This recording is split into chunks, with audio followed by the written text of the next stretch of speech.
Tonight for dinner, we're making something super warm and comforting, and that is short rib stew. These are boneless short ribs that I got from Costco, and I cut them down into pretty decent sized cubes. I salt and peppered them and had them sitting out on the counter for the last hour. This way they can come to room temperature so that when I sear them, they get a really nice crust. So let's get cracking. This is technically gonna be considered a one-pot dish because everything is getting done in my Ninja air fryer pressure cooker. We're gonna turn on that sear setting and let it heat up. My pot is very well loved, as you can tell. We're gonna drizzle in some avocado oil along with some of this beef tallow spray. They're both high smoke points, so they're gonna give the short ribs a really nice crust. I'm just gonna let that oil heat up for a couple of minutes. We're gonna start dropping in our meat. That is exactly the sound that you wanna hear. This is the kind of crust we wanna see. This is what I want my crust to look like on all sides. Look at how freaking beautiful these short ribs are. If my audio sounds clearer, it's because I mic'd myself up. I'm gonna take a nice big brick of butter and we're gonna throw that in. After my butter melts, we're gonna throw in some chopped carrots, celery, and this is half of a yellow onion. Throw that in there. Let that cook down by itself for a couple of minutes. This is probably 5 or 6 cloves of garlic that I have diced up. We're gonna throw that in, give it a good stir. I have this tube of tomato paste. I'm just gonna throw in a ton.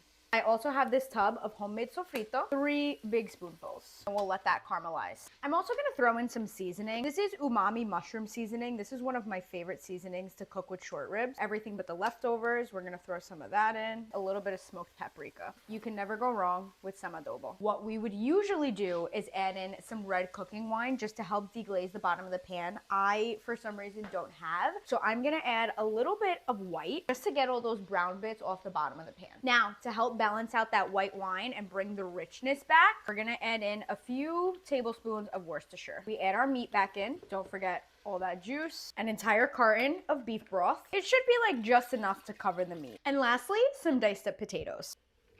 The key is to always taste the water for flavor and see if it's missing anything.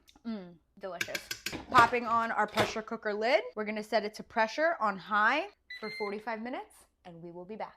Before I release the valve, I'm gonna let it release the pressure on its own because that helps the meat get like super tender. We'll be back in 7 minutes and 30 seconds. I think we are good to go. Oh my God, that's about to be amazing. Are you kidding? Look at that. White rice that I made, and it goes right on top. A ton of that juice to sprinkle over. You see how insanely delicious this looks? You guys ready for this taste test right now? A little bit of everything. Wow. So freaking good. A solid 10 out of 10.